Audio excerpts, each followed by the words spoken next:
Hubungan antara etnis Tionghoa dan masyarakat Bali Indonesia sangatlah erat dan telah terjalin selama berabad-abad. Ternyata di Cina ada kampung Indonesia. Sekarang di sini totalnya ada berapa orang Indonesia yang dari Indonesia ini? Dua kapal pula 2.000 lebih ya, 2.200. Selamat datang di Desa Bali. 欢迎光临巴黎村。 Papa orang Tionghoa, Mama orang asli Indonesia. Pas balik ke sini nggak bisa bahasa Tionghoa? Nggak bisa. Sedikit pun nggak bisa? Nama sendiri aja nggak bisa. Sekarang saya berada di Bali tapi bukan di Indonesia. Kita berada di Bali, Hainan, Cina. Lagi Pak ya? Mana? Saya orang Tiongkok. Oh, orang Tapi pernah kuliah di UGM di Jogja. Fenomena unik hubungan budaya antara Indonesia dan Cina tidak hanya terlihat dari kerjasama ekonomi dan diplomasi, tetapi juga dari keberadaan Kampung Bali dan komunitas Indonesia di negeri tirai bambu. Menariknya, Kampung Bali di Cina ternyata tidak hanya satu, melainkan terdiri dari kawasan wisata modern dan komunitas bersejarah yang memiliki akar kuat dengan Indonesia. Salah satu kampung Bali yang paling terkenal saat ini berada di wilayah Waning, tepatnya di Pulau Hainan. Kawasan ini dikenal sebagai Bali Village, sebuah destinasi wisata yang dibangun dengan konsep budaya Bali. Di sini, pengunjung dapat melihat gapura candi bentar, patung khas Hindu Bali, hingga suasana arsitektur yang dibuat menyerupai Pulau Dewata. Tempat ini menjadi populer karena memberikan pengalaman seolah-olah berada di Bali tanpa harus keluar dari Cina. Namun di balik versi wisata tersebut, ada kampung Bali yang jauh lebih penting secara sejarah. Kampung ini berada di Quanzhou, tepatnya di kawasan Nanshan atau sering disebut Desa Bali Nansan. Berbeda dengan versi wisata, kampung ini terbentuk dari kisah nyata migrasi masyarakat. Pada sekitar tahun 1960-an, ratusan warga keturunan Tionghoa yang sebelumnya tinggal di Bali kembali ke Cina akibat perubahan kebijakan di Indonesia. Mereka kemudian menetap di Quanzhou dan membangun komunitas baru dengan membawa budaya Bali yang sudah mereka kenal. Seiring waktu, komunitas ini tetap mempertahankan identitas budayanya. Beberapa rumah dibangun dengan sentuhan arsitektur Bali, dan kehidupan sosial mereka masih dipengaruhi kebiasaan yang pernah mereka jalani di Indonesia. Inilah yang membuat kampung Bali di Quanzhou dianggap sebagai yang paling autentik dan memiliki nilai sejarah tinggi. Selain itu, ada pula versi kampung Bali lainnya di Sanya, yang juga dikembangkan sebagai kawasan wisata bertema budaya Indonesia. Kehadiran beberapa lokasi ini menunjukkan betapa kuatnya daya tarik budaya Bali di mata masyarakat Cina. Sekarang saya berada di Bali tapi bukan di Indonesia. Kita berada di Bali, Hainan, Cina. Sejarahnya pada tahun 1950-an, kira-kira 10,000 anak rantau dari negara China ni, dari 21 buah negara antaranya Indonesia, Vietnam dan Malaysia kembali ke Simlong ini dan akhirnya mereka membuka Desa Bali ini. Ya Allah, bestnya kat sini. Betul-betul rasa macam pergi Bali. Walaupun saya tak pernah pergi ke Bali, tapi saya tahu vibe dia macam mana sebab saya tengok video-video orang share kat TikTok kan. Sedikit sebanyak Desa Bali ini buatkan saya rasa telah menjejakkan kaki ke Bali, Indonesia. Selamat datang di Desa Bali. Jadi ini saya masuk itu ada gerbang namanya Desa Bali. Ini gerbang kayak gini paling banyak saya juga bisa nemu. Di kotanya saya tanyain dulu ini di kota apa namanya, banget kayak Bali atau enggak. Makanya saya kesini mau lihat. Anak Bali yang kuat. Waduh, ini Bali. Serius buat mengkopi sesuatu. Nah, ada 3 penari, ini ada Hanoman dan penari.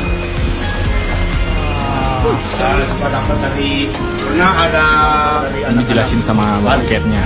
Jadi mereka ditunjuk oleh Departemen Daerah ini disebut pertanian, dan pertanian ini didirikan pada sejak tahun 50 telah kecuali pertanian, tempat ini juga sejak tahun 50 telah digunakan. Seluruh Tiongkok ini ada 8 nama lengkapnya Pertanian Perantauan Tiongkok. Sementara itu, keberadaan kampung Indonesia di Cina lebih banyak ditemukan di kota-kota pusat perdagangan seperti Yiwu dan Guangzhou. Berbeda dengan kampung Bali yang bernuansa budaya, kawasan ini merupakan komunitas diaspora yang terbentuk dari aktivitas bisnis. Sejak awal tahun 2000-an, banyak pengusaha Indonesia datang ke kota-kota tersebut untuk berdagang. Mereka kemudian menetap dan membangun komunitas yang cukup besar. Di sana, kita bisa menemukan restoran Indonesia, tempat ibadah, hingga toko yang menjual produk khas Nusantara, seperti rendang, sate, dan berbagai makanan tradisional lainnya. Jika ditarik ke masa lalu, hubungan Indonesia dan Cina sebenarnya sudah terjalin sejak ratusan tahun lalu melalui jalur perdagangan kuno. Interaksi ini membawa pertukaran budaya, kuliner, hingga tradisi yang masih terasa hingga sekarang. Kini, keberadaan Kampung Bali, baik yang bersifat wisata maupun yang berakar dari sejarah, serta Kampung Indonesia di berbagai kota di Cina, menjadi bukti nyata bahwa hubungan kedua negara tidak hanya sebatas kerjasama formal. Lebih dari itu, hubungan ini hidup dalam keseharian masyarakat, menyatu dalam budaya, dan terus berkembang melintasi generasi. Sekarang di sini totalnya ada berapa orang Indonesia yang dari Indonesia ini? Dua kapal pula 2.000 lebih ya, 2.200. Di kampung ini sekarang? Nah, tapi sekarang ada yang sudah meninggal ya. Ya. Sudah meninggal, ada yang sudah pindah ke tempat lain. Oh, Cari oke. makan lah masing-masing. Oke. Seperti di Guangzhou, Shenzhen, Ada juga ke keluar Hongkong. negeri. Iya. Ada ke luar negeri juga ada juga, Amerika gitu ada juga. Tapi tidak banyak, 1-2 ke Amerika. Ya. Kebanyakan masih di sini juga Masih lah di sini ya. semua. Udah kayak kampung Indonesia. Terus sekarang diusir nggak mau pikir lagi orang tuh. Di sini kan sudah senang sekarang. Iya. Uang banyak, gaji ada pensiun. Iya. Nanti ke rumah Bapak ngobrol lagi. Iya, nanti kita ngobrol lagi Pak Orang lengkapnya. kan nggak usah uang. Nanti besok saya ke rumah Bapak ya, boleh ya? Bertamu. Boleh, ya? boleh, Boleh boleh, ya. boleh. Kita ngobrol lagi nanti. Boleh. Boleh ya. Oke. Gampang aja kapan-kapan boleh. Siap. Ternyata di Cina ada kampung Indonesia. Halo guys, jadi ini tuh hari H Imlek. Aku rumah saudara aku dulu buat Kyonghi. Selanjutnya ini part terseru yaitu kita keliling ke desa Indonesia di Hainan. Jadi ini semuanya tuh orang Indonesia gitu guys yang udah tinggal di China udah lama. Dan ini seru banget. Dan habis itu kita keliling ke perkebunan.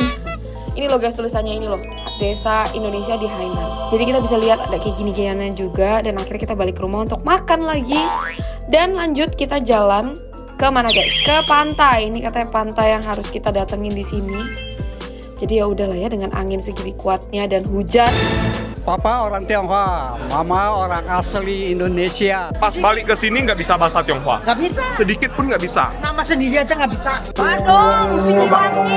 Kumaha damang. Ini bukan di Indonesia, melainkan di kota Xiamen, Provinsi Fujian, Tiongkok. Beliau-beliau adalah warga Tiongkok yang lahir di Indonesia dan kembali ke Tiongkok di era 1960-an akibat situasi politik di Indonesia saat itu.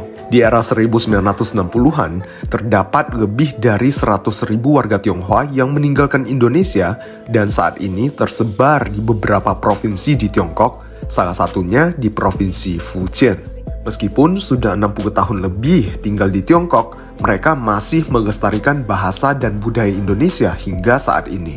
Mereka punya komunitas sendiri dan dikenal sebagai Guiqiao. Ibu dari mana? Dari Tegal. Tegal. Kalau ibu dari mana? Jakarta. Jakarta. Iya. Nanti mau nyanyi. Jawa. Dari Bandung. Bandung. Ibu.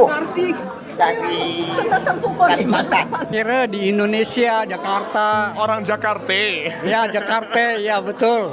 Papa orang Tionghoa, Mama orang asli Indonesia. Indonesia dari mana? Jawa, Jawa. Bisa Jawa bahasa Timur, Jawa. Jawa Timur. Jadi dulu mama ikut papa kembali ke sini. Iya, saya betul.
lagi Pak. Dari mana?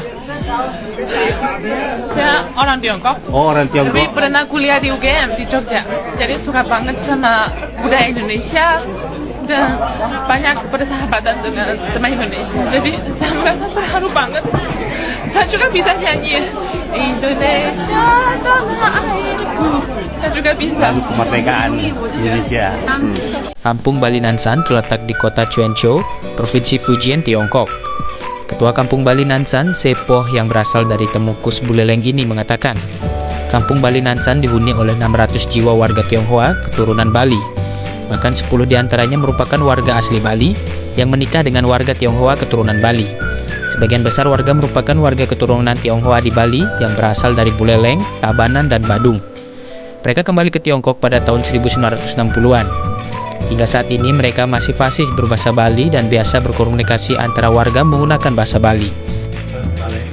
Dari banyak. Banyak.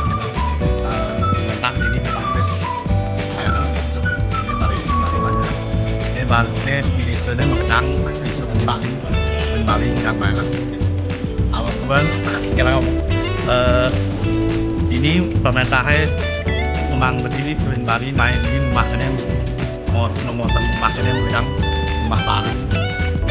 Untuk melestarikan budaya Bali di Tiongkok, warga Kampung Bali Nansan menginisiasi pembangunan Taman Kebudayaan Bali.